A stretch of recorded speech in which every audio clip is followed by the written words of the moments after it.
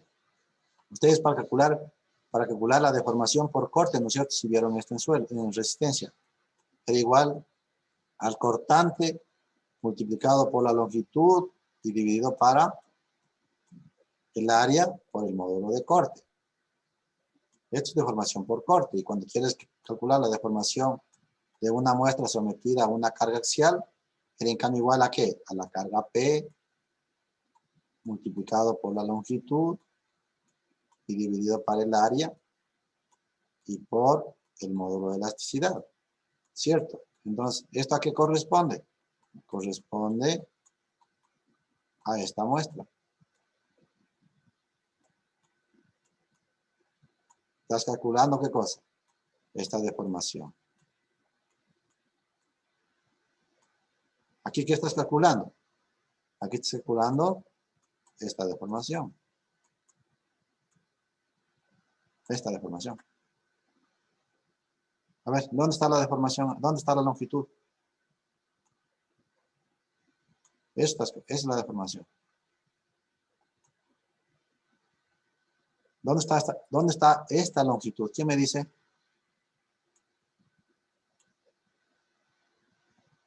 ¿Ya se acordaron? La altura del... La fuerza es paralela al área, pero la longitud es perpendicular al área o perpendicular a la fuerza en corte. ¿Ya?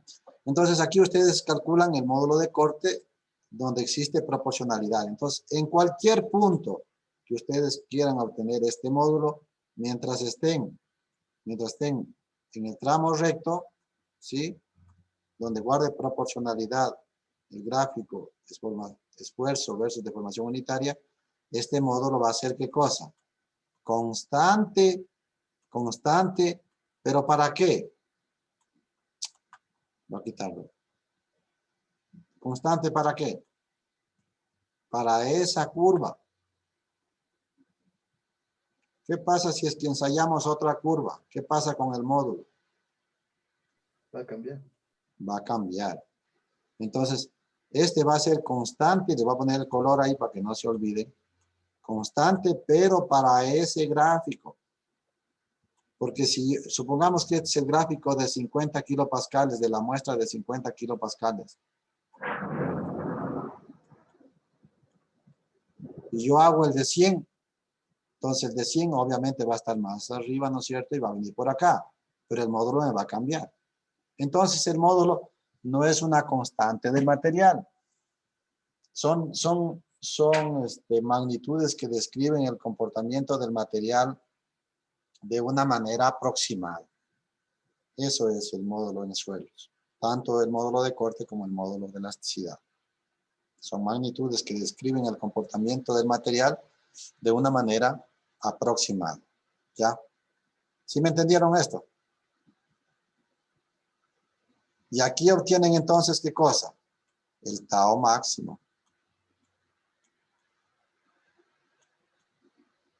Entonces, cuando la curva tiene este comportamiento, tienen 3 criterios para obtener este tau máximo. 3 criterios. Ustedes sabrán cuál lo quieren tomar. Cuando la curva es un material frágil y tiene un pico arriba, no tienes que estar pensando nada, sino es el tau máximo y se acabó.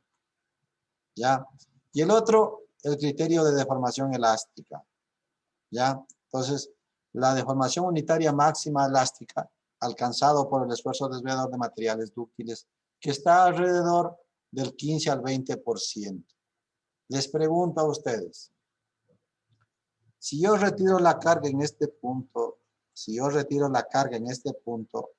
¿regresa o no regresa a cero?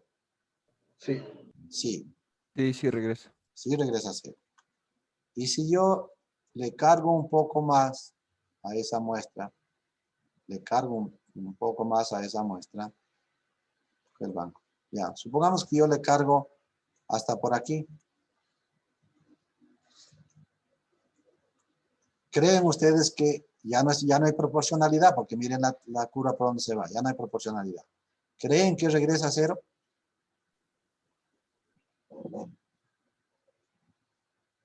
No. No. Ya no regresa a cero. ¿Cómo determinan ustedes en el laboratorio hasta cuándo un material se comporta elásticamente? Haciendo carga y descarga. Cargan y si regresa a cero, el material se está comportando de manera elástica. ¿Ya? Deme un segundito. Deme un segundito, por favor. Está lloviendo.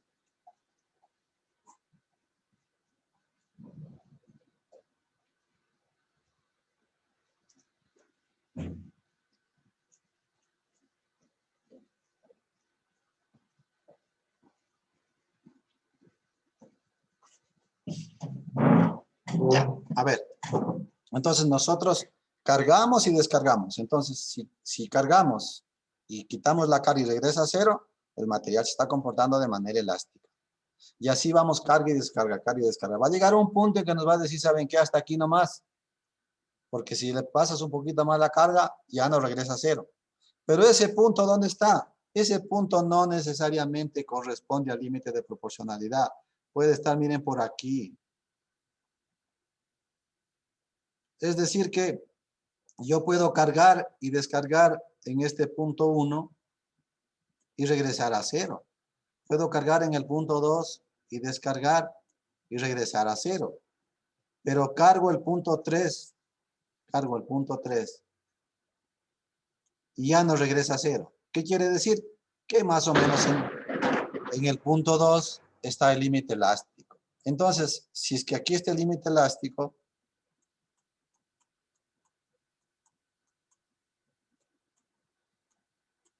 esto debieron ver pues en resistencia de materia, lo que pasa es que han de haber olvidado. Límite elástico, ¿ya? Sí vimos algo así, profe. Claro. ¿Perdón? Sí, pero ahí ya nos hemos olvidado, creo. Claro, por eso les digo, se han de haber olvidado. Ok, entonces miren, el límite elástico está por arriba del límite plástico en este tipo de gráficos. ¿Ya? El límite elástico. Entonces, hasta aquí se comporta de manera elástica el material.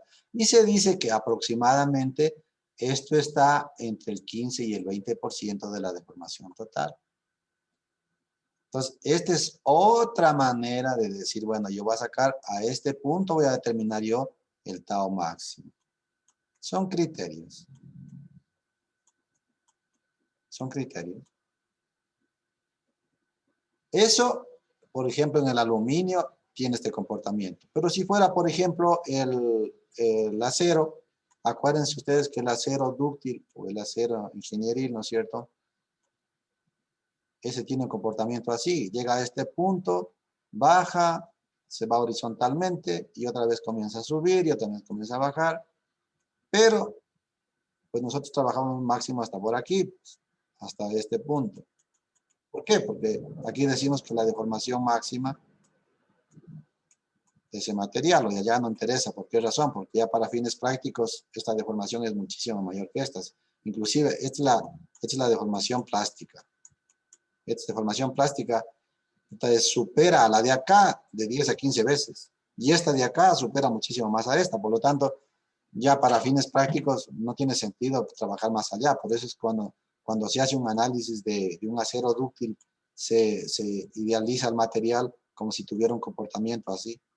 Y nada más. Y nos olvidamos de esta parte aquí. Pero nosotros sabemos que este material todavía resiste más carga, pero a una deformación mucho mayor. Pero lo que yo quiero mostrarles aquí es lo siguiente. Que este material tiene una propiedad muy especial. Pues al tener este comportamiento, este material, aquí van a estar todos los esfuerzos. El sigma y, no los esfuerzos, sino otros puntos. El límite de proporcionalidad y también el límite elástico. En el acero dúctil, los tres coinciden en el mismo punto. En este de acá, no.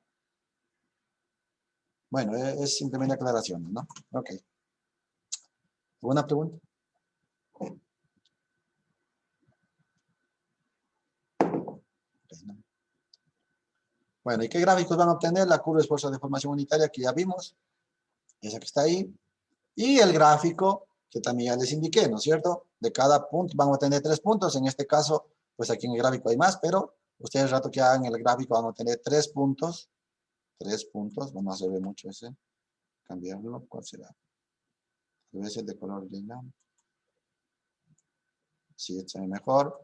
Van a tener por aquí 3 puntos. 3 puntos. ¿Ya? Y ustedes trazan una línea. Entonces, si están haciendo una arcilla, si está normalmente consolidada, pasaría por el origen. Si están haciendo una arcilla dura, pues no pasaría por el origen y tendría esta trayectoria. Si ven ustedes, parecido a lo que vimos en el ensayo triaxial. Si están haciendo de una arena, sería algo parecido. Si están en una arena normalmente consolidada, pasaría por el origen. Y si es una arena preconsolidada, pasaría por acá. Pero esto, ojo, esto no es recomendable. En arcillas no es recomendable. Al menos que tengan un medidor de ¿qué? De drenaje. Si tienen un medidor para controlar el drenaje, ¿no es cierto? Y la saturación y todo lo demás, pues allí hagan este ensayo. Si no, esto mejor es ¿qué cosa? Triaxial, que ya vimos. Triaxial. Al corte directo, déjenlo para las arenas.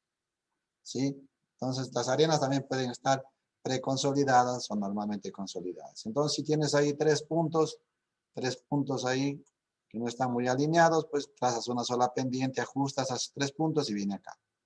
Pero luego ¿qué les recomiendo?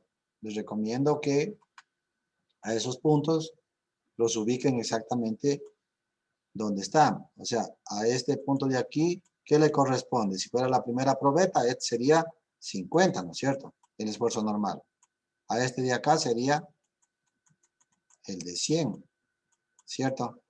Y el último, por acá estaría el de 200.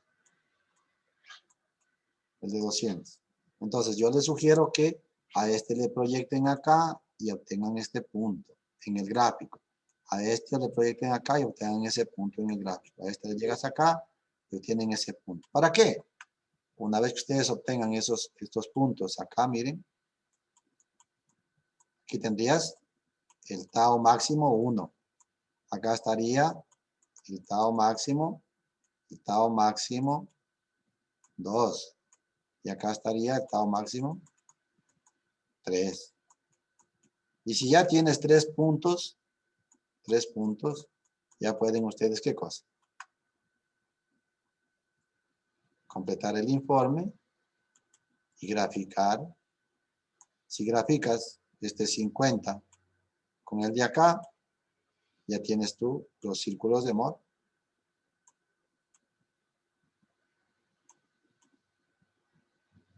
¿Ya? Bueno, están mal dibujados porque en realidad debieron...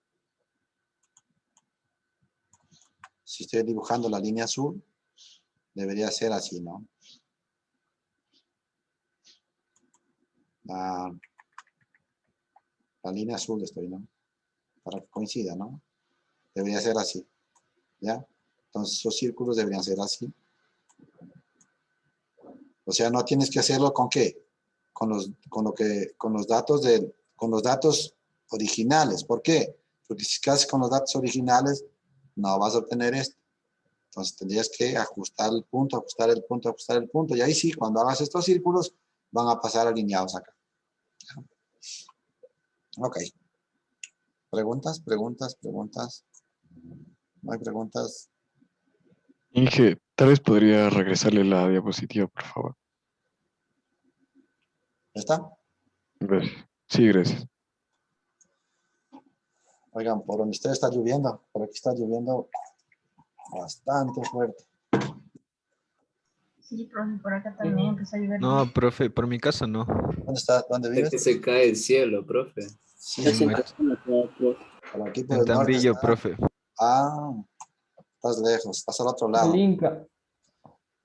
Por acá por el norte está lloviendo fuerte.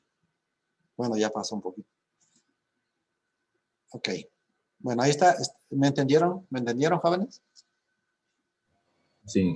Pues entonces yo creo que no van a tener problemas en hacer el informe. Con los datos que tengan pueden hacer tus gráficos, todo lo que les explicaba ahí. Y ahí queda el video también para que ustedes puedan, Inge, sí. Sí. una pregunta. ¿Puede regresarle a la diapositiva anterior, por favor? No, la... ¿Antes o después? Después. Ahí. Para el gráfico del círculo de Moore, o sea, ¿Está?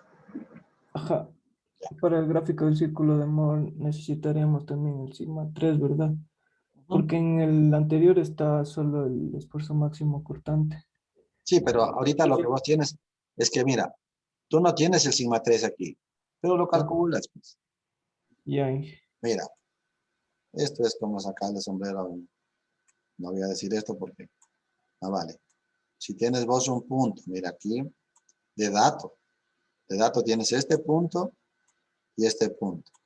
Este es el corto. Este no es el Tao. Este no es el Tao máximo. Este es el que produjo la falla. Y este es el esfuerzo normal. Mira.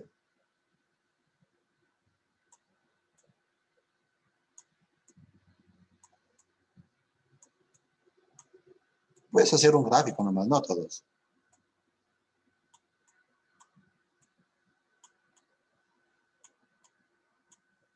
Conoces el ángulo phi, conoces la altura, conoces esto, conoces 2 teta, puedes calcular facilito el radio. Y con el radio ya puedes tú dibujar esto así, dibujar acá, y con el radio ya puedes calcular cuál es el sigma 3 y cuál es el sigma 1 acá. Pero tienes que partir ¿de qué? De este punto de coordenadas y del ángulo de fricción interno. Ya, Inge, gracias. Ok. Y la última parte de la explicación del ensayo. A ver. Acuérdense que nosotros medimos una deformación en esta dirección, ¿no es cierto? Una deformación en esta dirección que nos dio origen a qué? Al gamma, ¿cierto? Porque es la deformación por corte, porque estamos aplicándole una fuerza de corte para romper así. Pero también les dije que ustedes iban a colocar ¿qué cosa aquí? Un deformímetro aquí para medir la deformación vertical. Entonces, cuando ustedes le aplican la primera carga de 50, ¿no es cierto? ¿Cómo se dan cuenta que ya se estabilizó la carga y ya se consolidó esa muestra? Cuando este deformímetro, al deformarse, al aplicar la carga, se queda ya estático y ya no se mueve. Ahí quiere decir que se estabilizó y ya se consolidó. Eso quiere decir que ya bajó la muestra aquí y se quedó ahí quieta, no se mueve. Ahí empiezan el ensayo. ¿Ya? El ensayo, ahí empiezan a cortar la muestra horizontalmente. ¿Ya? Luego, cuando ustedes ya dicen, ok, vamos a cortar la muestra, les pregunto, ¿qué va a pasar con este deformímetro? ¿Se va a quedar estático ahí o va a comenzar a moverse cuando ustedes comiencen a aplicar ya la fuerza de corte para llevar a la falla al material? ¿Mm? ¿Este deformímetro se quedará ahí quieto o se moverá? O la otra pregunta, la muestra, cuando ustedes corten, ¿se mantendrá a la altura, disminuirá o aumentará la altura? Ya lo vimos en clase. Se mantiene. Ya lo vimos en clase con ustedes. Se mantiene, disminuye, aumenta. ¿Aumenta? ¿De qué va a depender? Depende si es de arena suelta o densa. Perfecto. Al tipo de material. Si es que es suelta la arena, cuando ustedes comiencen a cortar, esto se va para abajo. Es decir, que va a disminuir el volumen. Pero si es que es una arena densa, se va a expandir. Entonces, cuando es suelta, se comprime la muestra. Pero cuando es compacta, se destraban las partículas y al destrabarse las partículas se empujan hacia arriba y hace que se expanda el material. Entonces, pueden tener uno u otro gráfico. ¿Ya? ¿Y el deformímetro va a subir entonces? Claro, aquí te cambia la dirección, te cambia el rato de hacer las lecturas, ahí te das cuenta, porque vos no ves la muestra. ¿A quién te dice ahí qué es lo que está pasando internamente? Es el deformímetro. Si el deformímetro, por ejemplo, llegó en lecturas, por ejemplo, hasta 30, ¿me entiendes? Para consolidarse con esta muestra, supongamos que aquí llegó hasta 30 de lectura de deformación. Y el rato que rompes la muestra, comienza a aumentar a 31, 32, 33. ¿Qué está pasando? ¿Se está comprimiendo la muestra o está expandiendo? ¿Me entendiste o no me entendiste la pregunta? Supongamos que ahí llegó hasta 30 la lectura. Y ahí se estabilizó y ya se consolidó la muestra para 50. Cuando le rompas, cuando comienzas a romper la muestra, comienza esto a ser 31, 32. ¿Qué está pasando con la muestra? ¿Se está comprimiendo o se está expandiendo? Comprimiendo. ¿Ah? Expandiendo. A ver, cuando yo le aplique esta carga de 50, ¿qué le pasa a la muestra? ¿Se comprime o se expande? Cuando le aplique Se la carga de comprime. 50, Se comprime, profe. se comprime, ¿no es cierto? Se comprime. Entonces, si yo al rato de cortar, el deformímetro me sigue marcando aquí, aumentando esta deformación a 31, a 32, ¿qué quiere decir? ¿Que se está comprimiendo o se está expandiendo? No me están entendiendo. ¿Ah? Está expandiendo. A ver, Se está comprimiendo, profe, porque le sigue, comprimiendo, pues, se está comprimiendo. sigue Miren, aumentando. voy a poner una muestra en el sentido vertical. Supongamos que yo le aplico una carga aquí de 50, para el mismo ejemplo. Y resulta que se estabiliza ahí para una lectura del deformímetro. Supongamos que estaba en 0, ahí estaba en 0, y se estabilizó para el ejemplo en 15. Ahí se estabilizó. Y resulta que yo comienzo, lo voy a cortar por aquí a la muestra, y comienza esto a avanzar en este sentido, y avanza en la misma dirección. Si avanza en la misma dirección, ¿qué está pasando? Se sigue comprimiendo, ¿sí o no? ¿Ahí me entendieron? Sí. Ya, Sí, ok. profe, sí. Ya, entonces, hagan lo otro. Se quedaron en 30. Se quedaron en 30 aquí. Y resulta que cuando ustedes le dan carga aquí, esto comienza a ser 29, 28, 27. ¿Qué está pasando?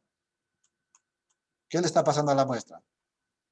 Se está expandiendo. Se está expandiendo. ¿Me entendieron? Entonces el deformímetro les dice, porque ustedes no la ven a la muestra, que es lo que está pasando interno. Es el deformímetro el que les dice las lecturas de deformación. Y es más, cuando ustedes ya estén en oficina, les van a pasar la muestra y les van a decir, vea, la consolidación de suelo fue para tal deformación y ahí están los datos para la expansión o la contracción. En unos son positivos, en otros son negativos. Tienes que hacer una lectura de qué es lo que pasó con la muestra.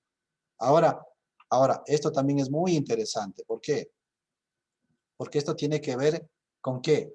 Con el ángulo de fricción. Entonces, ¿cómo vas a saber si, supongamos que el ángulo de fricción te da, voy a poner un ejemplo.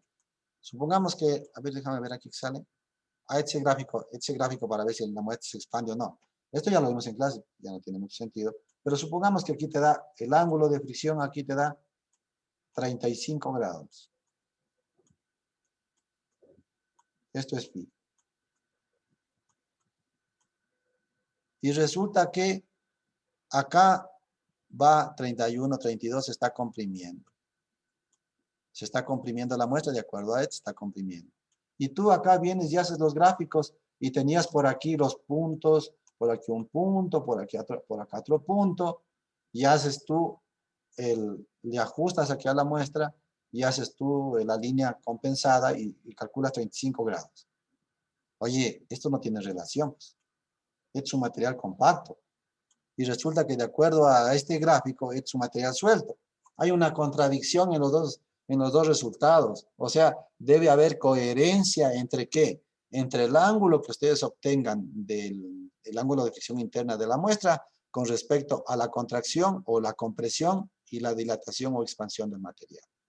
O sea, deben ser concordantes, no pueden ser contradictorios. O sea, si aquí te da un valor alto del ángulo de fricción, pues acá tiene que salir un gráfico así.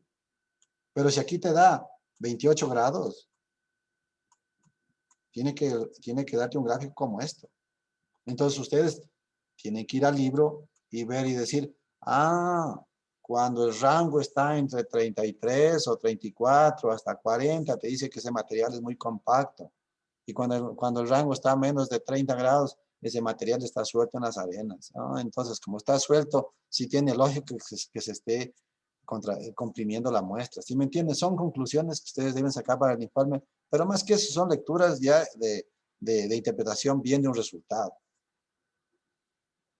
Claro, esto hacíamos en el laboratorio con los estudiantes y claro, ellos veían y decían, chuta, sí, claro, está perfecto, está perfecto, hicimos súper bien el ensayo, porque coincide este gráfico, coincide con el ángulo de fricción y con las tablas que están en los libros donde te dice para tales rangos de valores del ángulo de phi, este material está suelto, está muy compacto, está denso, lo que sea. ¿Me entendieron, jóvenes?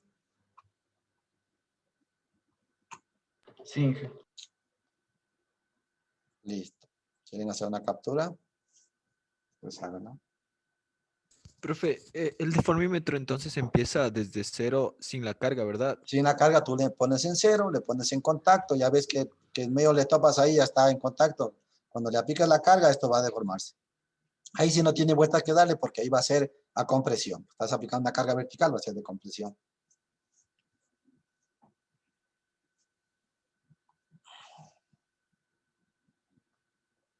Es súper interesante hacer este ensayo en el laboratorio. De hecho, pues, yo espero que me hayan entendido, ¿no? Yo sé que no es lo mismo dar una explicación de este tipo, pero les explico de la mejor manera. Pues, la ventaja que de alguna manera tengo yo es haber trabajado mucho tiempo en el laboratorio y claro, una cosa es ver los resultados, una cosa es ver las muestras, una cosa es analizar para poderles explicar a ustedes. Pues.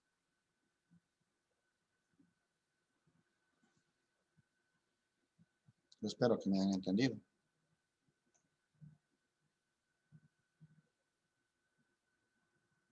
Bueno, creo que ahí se termina. Ah, bueno, lo último.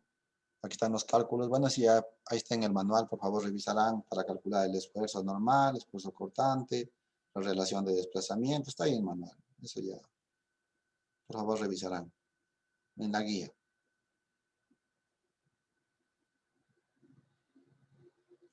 ¿Quién está en este curso? ¿Quién está de representante en el curso? ¿Quién me está ayudando en este curso? Yo, Inge Gabriela Vallejo. Hazme un favor, mándame un mensajito en la tarde para subir los datos y la guía del laboratorio, ¿ya? Ya listo, yo le mando un mensaje, Inge. Ya, y también no se olvidarán de hacer un foro que les voy a poner, creo que está desde mañana, me parece, o desde hoy día, un foro. Para que hagan ese foro, no se olvidarán. Ya, Inge. Ok, Inge. Inge, ¿el foro en qué parte va a estar? ¿En la del laboratorio? O del- Justo en esta semana. No. En el laboratorio no hay foro, solo en la teoría. Y en esta semana, la tercera semana. Bueno, y conclusiones, recomendaciones, creo que tienen más que de sobra con lo que les expliqué para hacer unas muy buenas conclusiones. Recomendaciones, pues ahí sí hago, le dejo a criterio suyo, casi no tienen mucho, pero lo que es conclusiones sí tienen un montón, ¿sí o no? Para concluir, en base a la explicación que les di.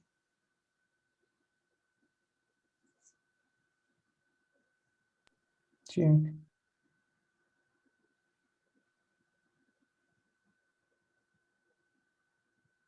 Profe, Sí, sí. y, o sea, ¿cuál libro nos podría recomendar para buscar